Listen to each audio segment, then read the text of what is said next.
लेकिन पहले संप्रेषण की सैद्धांतिक भूमिका को हमें समझना होगा, फिर संप्रेषण से क्या तात्पर्य है इसको हमें समझना होगा।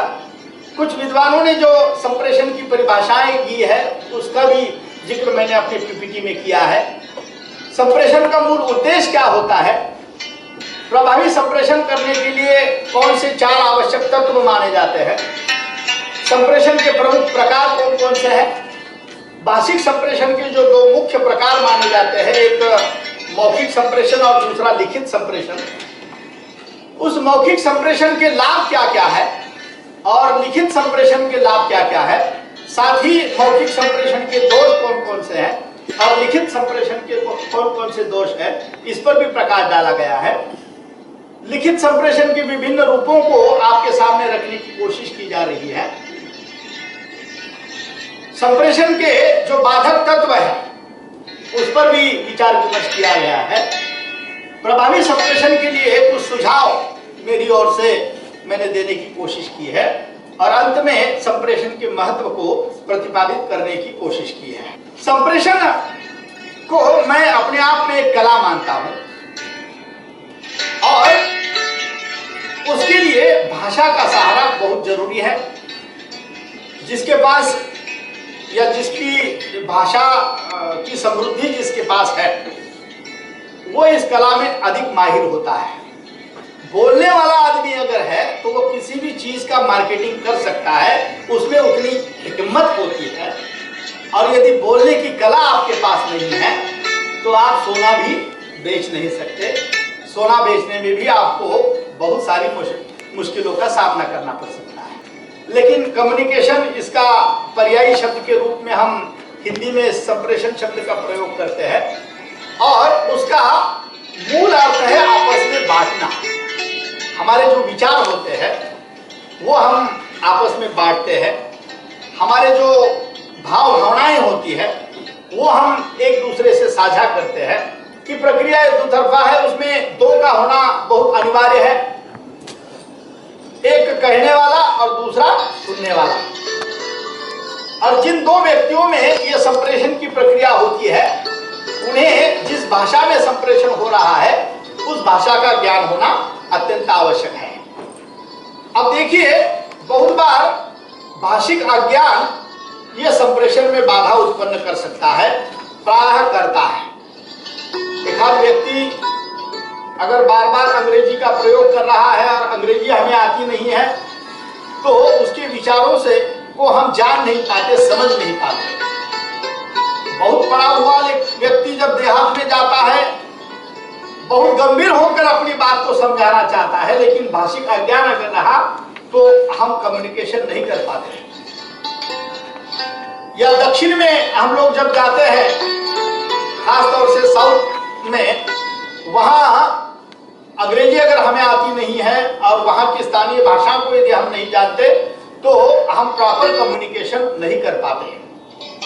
और इसलिए भाषा का ज्ञान होना, जिन 2 व्यक्तियों के बीच ये संप्रेषण की प्रक्रिया हो रही है वो अत्यंत अनिवार्य माना जाता है। इससे क्या तात्पर्य है, तो ये मूलतः एक जिसको हम प्राकृतिक कहेंगे या नैसर्गिक कहेंगे, ऐसी प्रक्रिया है। नॉर्मल जिंदगी में हम श्वासोच्छ्वास की प्रक्रिया जितनी सहजता से करते हैं ना, उतनी ही हमारे बीच यह संप्रेषण की प्रक्रिया जो है वह सहज होती है। और उसको अगर हमें देखना है, अनुभव करना है, तो 2 महिलाएं अपरिचित भी क्यों न रहे, लेकिन जब वो एक दूसरे से बात करती है तो देखिए वो कितनी सहज होकर बात करती है। जन्म के साथ ही मानव की संप्रेषण प्रक्रिया आरंभ होती है, ऐसा हम मानते हैं, और जो व्यक्तित्व का अभिन्न अंग बनकर आजीवन हमारे साथ रहती है, हमारा साथ निभाती है। नवजात शिशु रोकर अपनी आवश्यकता जताता है और तब संप्रेषण का प्रथम अध्याय शुरू होता है और उसके बाद ये प्रक्रिया जो है वो लगातार हमारे साथ चलती रहती है। इसके लिए कोई भाषा, आरंभिक दिनों में भाषा ही चाहिए ऐसा भी कोई अनिवार्य तत्व नहीं था। तो विभिन्न भाव मुद्राओं के द्वारा, संकेतों के द्वारा, चेष्टाओं के द्वारा, व्यवहार आदि के माध्यम से हम समय समय पर संप्रेषित होते थे। फिल्म इंडस्ट्री का नाम हम आरंभ से सुबह से सुन रहे हैं। उसमें भी आपने पहली फिल्म जब बनाई गई थी वो मुक्त फिल्म बनाई गई थी और केवल आंगिक अभिनय के माध्यम से ही उसमें फिल्मों में प्राण तत्व फूका गया था और संप्रेषण की सफलता का वो मूल आधार था। तो संप्रेषण ये एक सहज प्रक्रिया है। अलग अलग विद्वानों ने इसकी परिभाषा की है। पीटर लिरल नाम के एक विशेषज्ञ है, उनका यह मानना है कि संप्रेषण एक ऐसी प्रक्रिया है कि जिसके जरिए व्यक्तियों और संगठनों के बीच सूचना इस रूप में संचालित की जाती है जिससे कि उसके फलस्वरूप कुछ उत्तर प्राप्त हो। हम हमारे विचार, हम हमारी सूचना इस रूप में संचालित करते हैं ताकि उसका हमें प्रत्युत्तर मिले, या हम बहुत गंभीर होकर बात कह रहे हैं और सामने वाला बिल्कुल आंख मूंद कर सो रहा है, 2 मिनट बाद भी हमको अगर प्रत्युत्तर नहीं मिलता तो हम बोलना क्या करते हैं। दूसरी जो परिभाषा की है कि संप्रेषण किसी संगठन के व्यक्तियों के बीच सार्थक रूप में एक दूसरे को प्रभावित करने वाली एक ऐसी प्रक्रिया है जिसके फलस्वरूप इनके बीच अर्थबोध एवं समझ की क्रियान्विति होती है। एक सार्थक प्रक्रिया है और उसमें अर्थबोध होता है। बहुत बार मैं जिस उद्देश्य से या जिस अर्थ से सामने वाले व्यक्ति को बता रहा हूं, संप्रेषण की प्रक्रिया में ये जरूर है कि वो उसी अर्थ में उसको ग्रहण करे। दूसरे जो विद्वान हैं उनका यह मानना है कि संप्रेषण 2 या 2 से अधिक व्यक्तियों के बीच तथ्यों, विचारों, अभिमतों या मनोभावों का विनिमय है। इन परिभाषाओं को से आगे हम जाते हैं कि संप्रेषण का उद्देश्य क्या है। तो प्रायः हम देखते हैं कि संप्रेषण जो है वह क्रियाकलापों के संचालन के लिए वरिष्ठ एवं अधीनस्थ कर्मचारियों के मध्य पारस्परिक विचार के आदान प्रदान को अवसर प्रदान करना, यह संप्रेषण का उद्देश्य है। हमारे विचार प्रक्रिया को हस्तांतरित करना।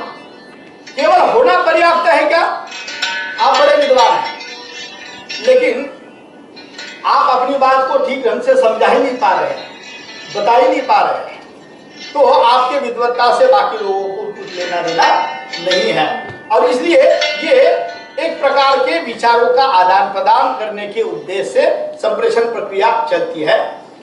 अगर कोई व्यवसाय है तो व्यवसाय की प्रगति के सभी स्तरों को अवगत कराना यह संप्रेषण का उद्देश्य होता है। सूचनाओं के सामयिक संकलन द्वारा प्रबंध का मार्ग प्रशस्त करना इसका उद्देश्य होता है। अच्छे मानवीय संबंधों का निर्माण करना यह भी संप्रेषण का उद्देश्य होता है। ये साहित्य का जो मूल उद्देश्य माना जाता है। हमारा अंतिम ध्येय क्या है कि हो लाख मुसीबत मगर ये ध्यान रखना तुम, मन को भीतर से अपने बलवान रखना तुम। बहुत संभव है बना दे भीड़ तुमको देवता, लेकिन फिर भी मन में एक इंसान रखना तुम, लेकिन फिर भी मन में एक इंसान रखना। ये सामान्य मनुष्य का उत्थान, ये मानवीय संबंधों का प्रस्थापन करने के उद्देश्य से यह संप्रेषण प्रक्रिया चलती है। संस्था में होने वाले परिवर्तनों की सभी स्तरों पर जानकारी देना यह भी उसका उद्देश्य होता है।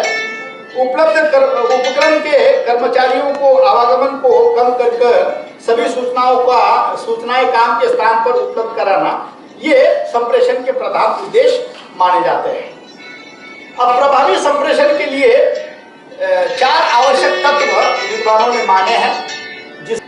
वो 4 तत्व कौन कौन से हैं कि उसे क्या कहना है, पहले उसको तय करना पड़ेगा कि मुझे क्या बताना है। दूसरा, कब कहना है। तीसरा, किससे कहना है। और चौथा, किस प्रकार कहना है। देखिए, बहुत बार बिना मन में कुछ उद्देश्य रखे अगर हम किसी से वार्तालाप करते हैं तो हम उसके साथ समरस नहीं हो पाते। जब भी हम कोई जाते हैं हमें ये पता होना चाहिए कि हमको जो है वो हम किस विषय पर बोलने वाले हैं, हमें क्या बोलना है, ये हमारा पूर्व नियोजित होना चाहिए, पूर्व निर्धारित होना चाहिए।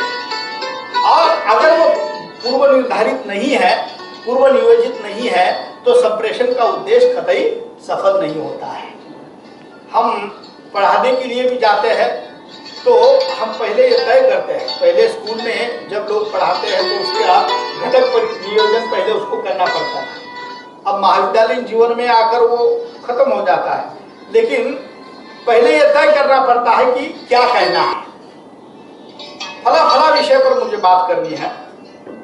दूसरा, कब कहना है, समय तय करना पड़ता है। अगर और समय में अगर कुछ बातें आप कहेंगे तो संप्रेषण नहीं होगा। समय है गैदरिंग का, माहौल कैसा होता है आप सबको पता है। वहां अगर आप तत्वज्ञान की बातें करेंगे तो आपका संप्रेषण प्रभावी होगा क्या? वहां अगर आप पर्यावरण की बातें करेंगे, वहां अगर आप आदिवासी विमर्श की बातें करेंगे तो संप्रेषण की प्रक्रिया संभव होगी क्या? वहां जो माहौल है उसी भाषा में आपको बोलना पड़ता है। वहां अगर आप एक जाते ही एक शेर बताएंगे तो आपका माहौल जो है वो बिल्कुल गर्म हो जाएगा। और शेर भी बिल्कुल पुराने जमाने का नहीं, आधुनिक जमाने का बताना पड़ेगा, उनका समय अवधि ध्यान में रखकर। तो संप्रेषण के इन प्रमुख प्रकारों में मुख्य रूप से हमने देखा कि दो प्रकार के संप्रेषण होते हैं। एक भाषिक संप्रेषण कहते हैं एक को, और दूसरे को हम भाषांतर संप्रेषण कहते हैं। भाषा के माध्यम से होने वाला जो संप्रेषण होता है हम उसको भाषिक संप्रेषण कहते हैं। और किसी भाषा के माध्यम से भाव और विचारों को जब हम श्रोता तक पहुंचाते हैं तो उसको भाषिक संप्रेषण कहा जाता है। और भाषांतर संप्रेषण में किसी भी भाषा का सहारा लिए बगैर जब हम अपनी बात को संप्रेषित करने की कोशिश करते हैं, उसमें भाव मुद्राएं हैं, संकेत है, चेष्टाएं हैं, व्यवहार आदि के माध्यम से जब हम हमारी बात को संप्रेषित करते हैं तो उसको हम भाषांतर संप्रेषण कहते हैं। ये संप्रेषण के जो प्रमुख प्रकार मैंने बताया, भाषिक संप्रेषण और भाषांतर संप्रेषण। उसके बाद ये भाषिक संप्रेषण के मुख्य दो प्रकार माने जाते हैं, एक मौखिक और दूसरा लिखित। तो मौखिक संप्रेषण का एक बहुत सर्वसाधारण सरल व्याख्या है कि मुखावरों से उच्चारित ध्वनिपति को अर्थात शब्दों और वाक्यों के सहारे किया हुआ संप्रेषण हम मौखिक संप्रेषण मानते हैं। बातचीत, संवाद, बैठकें, सम्मेलन, सभाएं, साक्षात्कार, व्याख्यान, उद्घोषणाएं, रेडियो वार्ताएं, टेलीफोन पर जो हम बातचीत करते हैं, अदालती मुकदमे जो चलते हैं, संसद में जो बहसें होती है, उसका समावेश हम मौखिक संप्रेषण में करते हैं। मौखिक संप्रेषण के को अगर हम प्रभावी बनाना चाहते हैं या प्रभावपूर्ण ढंग से हम उसको विकसित करना चाहते हैं तो मौखिक संप्रेषणकर्ता में इन 3-4-5 गुणों का होना बहुत आवश्यक है। एक तो पहला है कि स्पष्ट और उचित उच्चारण। मौखिक संप्रेषण में ये बहुत जरूरी होता है कि आपका वाग्यंत्र जो है से उच्चारित होने वाले शब्द अत्यंत स्पष्ट हो और वो सबको सुनाई देने वाले हो। बहुत बार कक्षा में जब हम पढ़ते हैं और सामने वाले या अंतिम बेंच पर बैठे हुए छात्र का हमारी ओर ध्यान नहीं रहता है या हमारी आवाज अगर वहां तक पहुंचती नहीं है तो हम उसके साथ जुड़ नहीं पाते। इसलिए स्पष्ट और उचित उच्चारण होना बहुत जरूरी है, जिसमें शारीरिक व्यंग्य है, जो जो जो तुतली बोली बोलता है, ऐसे व्यक्ति जब बोलने के लिए उठ खड़े होते हैं तो हम क्या, सर्वसाधारण बच्चे क्या, हम जैसे भी जो है वह हंसना आरंभ कर देते हैं। या बहुत बार यहाँ मंच पर आकर जो कोई, अगर आपने प्रतियोगिता में देखा होगा कि घबरा जाता है और घबरा जाने के कारण उसकी जीवा फिसल जाती है और कुछ शब्द उसके मुंह से फिसल जाते हैं तो भी अस्पष्ट उच्चारण से संप्रेषण की प्रक्रिया पूर्ण नहीं होती है। दूसरा, मौखिक संप्रेषण को प्रभावी बनाने के लिए ध्वनि का उतार चढ़ाव होना आपके वक्तव्य में बहुत जरूरी है। देखिए, एक व्यक्ति अगर एक ही लय में बिना हाथ पैर हिलाए, बिना भाव मुद्राओं में परिवर्तन किए, अगर एक ही लय में आपके साथ 30-40 मिनट 50 मिनट बात करता रहेगा तो आप मिनट के बाद ज्यादा से ज्यादा उगता जाएंगे। क्योंकि भाषण या व्याख्यान ये या अध्यापन एक कला अगर हमको मान ले तो उसको देते समय या पढ़ाते समय हमारे शब्दों के उच्चारण में, ध्वनियों में उतार चढ़ाव का होना बहुत जरूरी है। अच्छा, उतार चढ़ाव का भी एक प्रमाण होना चाहिए। समाचार जब हम सुनते हैं तो वो एक ही लय में हमको सुनाया जाता है, तो उससे हम कितने समय एकाग्र हो सकते हैं? 5, 10 मिनट, 15 मिनट, 20 मिनट। तीसरी चीज, शब्द समृद्धि आपके पास होनी चाहिए। अगर शब्द समृद्धि नहीं है, शब्द संपदा नहीं है, तो अलग अलग शब्द संपदा अगर आप अपने वक्तव्य में या बोलते समय मंतव्य में अगर आप परोसते हैं तो सामने वाले पर उसका शब्द संपदा का प्रभाव होता है, और इसलिए शब्द समृद्धि होनी चाहिए। तीसरी विशेषता मौखिक संप्रेषण की है वो संक्षिप्तता। और देखो, आज इन दिनों इसका महत्व बहुत ज्यादा बढ़ गया है। क्यों? क्योंकि जैसे जैसे हम भौतिक विकास कर रहे हैं ना, वैसे वैसे हम और संक्षिप्त होते जा रहे हैं। कहने का मतलब कि संक्षिप्तीकरण ये मौखिक संप्रेषण में बहुत जरूरी है, और वो उसका अंदाज हमें उस हिसाब से हमें हमारी सामग्री को परोसने की कला हमें होनी चाहिए। और एक है उचित भाषा शैली। अगर भाषा शैली आपकी अच्छी है तो प्रभावी संप्रेषण होता है, और उचित लहजा, कहने का ढंग जो है वो उचित होना चाहिए। अन्यथा मंच पर आप व्याख्यान दे रहे हैं और अभिनेता की तरह अभिनय कर रहे हैं या यूं उछल कूद कर रहे हैं पूरे मंच पर, तो ये लहजा उचित नहीं है। एक विशिष्ट लहजे में विशिष्ट बात आपको बतानी आवश्यक होती है, तभी जाकर आपका मौखिक संप्रेषण प्रभावी होता है। और इसीलिए मौखिक संप्रेषण को भी प्रभावी करने के लिए एक 7 C का प्रयोग किया है। 7 C। हाँ, तो एक तो वो सरल होना चाहिए, दूसरा वो स्पष्ट होना चाहिए, तीसरा वो कंप्लीट होना चाहिए, आधा अधूरा नहीं होना चाहिए। आधे अधूरे बात कहने की बहुत आदत लोगों को पड़ी है, और फिर कहते हैं कि आप पर मैं छोड़ के जा रहा हूं। तो तीसरा, संक्षिप्तता उसमें होनी चाहिए, निश्चित वो होना चाहिए, सही होना चाहिए, और शिष्टतापूर्ण होना चाहिए। इस 7 C को यदि आप प्रयोग करते हैं तो आपका मौखिक संप्रेषण अत्यंत प्रभावी हो सकता है। मौखिक संप्रेषण के कुछ लाभ होते हैं। आज के तकनीकी युग में इन लाभों पर बहुत गौर से सोचा जा रहा है, और इसीलिए अब इन दिनों महाविद्यालय स्तर पर भी भाषिक संप्रेषण का ये प्रश्न पत्र जो है वो बच्चों को पढ़ाने की मांग जो है वो ज्यादा बढ़ रही है। कि मौखिक संप्रेषण का समय की बचत ये बहुत बड़ा लाभ होता है कि एक साथ आप हजारों, लाखों, करोड़ों लोगों के साथ जो है वो वार्तालाप कर सकते हैं। और एक 30-40 मिनट में, अब टेक्नोलॉजी का सहारा अगर आप लेंगे तो मेरे यहाँ से अगर मेरे विश्वविद्यालय का अंतिम कॉलेज धड़गांव में वहां जाना है तो मुझे लगभग 11-12 घंटे का समय लगता है। लेकिन वर्चुअल क्लासरूम में बैठकर मैं मेरे विश्वविद्यालय के अंतर्गत जितने भी हमें हिंदी के वर्ग आते हैं या जिले आते हैं, उनके अंतर्गत जो कॉलेज आते हैं, मैं एक रूम में बैठकर एक साथ सब लोगों को पढ़ा सकता हूँ। और इसलिए मौखिक संप्रेषण में समय की बचत होती है, दूसरा धन की बचत होती है। इनमें न तो कागज लगता है, न स्याही लगती है, और लिखने वाले व्यक्ति की इसलिए जब बैंक में कोई सूचना देनी होती है तो यह सरलतम उपाय माना जाता है, और इसमें समय कम लगता है, धन की बचत होती है। ये प्रभावशाली है कि जितना लिखित संप्रेषण की तुलना में मौखिक संप्रेषण को प्रभावशाली इसलिए माना जाता है कि ये फेस कांटेक्ट में होता है, आई टू आई होता है, और इसलिए इसके प्रभाव को हम तुरंत जान सकते हैं, और इसलिए यहाँ प्रभावशाली इसीलिए वो होता है। स्पष्टता इसमें होती है, प्रतिक्रिया का ज्ञान इसमें होता है कि जो आप बता रहे हैं, जो आप कह रहे हैं, वो पहुंच रहा है या नहीं। अगर नहीं पहुंच रहा है, सामने वाले के चेहरे ऐसे उड़े उड़े से दिखाई दे रहे हैं, या चेहरे पर असमंजस का भाव दिखाई दे रहा है तो समझ लेना कि अब आपका भाव जो है वो संप्रेषण पूरा नहीं हो रहा है। तो ये जानने की प्रतिक्रिया जानने का की सुविधा जो है वो मौखिक संप्रेषण में होती है। लिखित संप्रेषण में होता है क्या?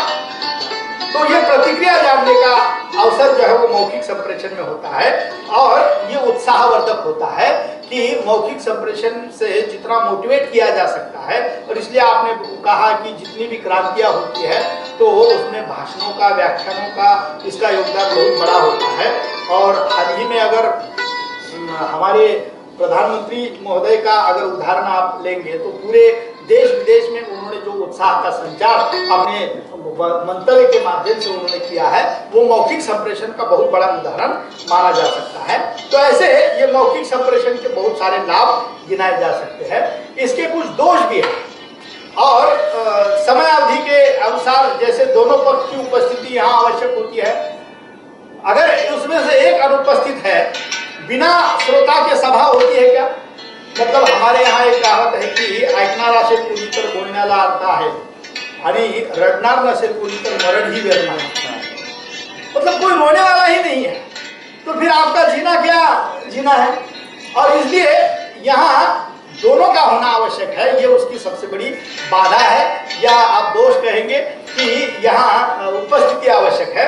लेकिन टेक्नोलॉजी के सहारे जो है वो उस पर मात की गई है और अब आपको जो है वो वर्चुअल क्लासरूम के जरिए, वीडियो कॉन्फ्रेंसिंग के जरिए अब वहाँ श्रोता का आपके सामने आना कोई जरूरी नहीं बताया जाता है। वहाँ अमेरिका में बैठकर भी आप यहाँ फेस कांटेक्ट के जरिए या दोनों सामने रह सकते हैं।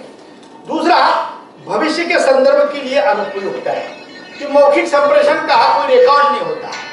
अब पहले इस पर भी टेक्नोलॉजी ने मात की है क्योंकि अब जो है वो मौखिक संप्रेषण में आपने टेलीफोन पर बात की और आपको किसी ने रिकॉर्ड कर दिया,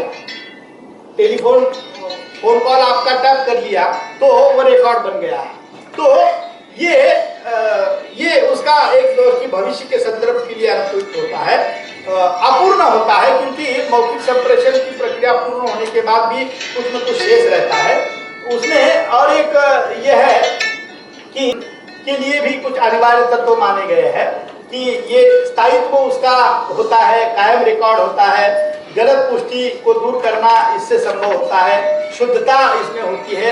और लिखित संप्रेषण में सबसे बड़ी सुविधा ये होती है कि समय समय पर हम उसका संशोधन कर सकते हैं। ये सारे लिखित संप्रेषण के विभिन्न रूप है कि जो आज जिसको हम कह रहे हैं कि हिंदी को अगर हमें अधिकाधिक रोजगाराभिमुख बनाना है या हिंदी में रोजगार की संभावनाएं अगर हमें बतानी है तो वो ये सारे रूप जो है वो काम आने वाले हैं।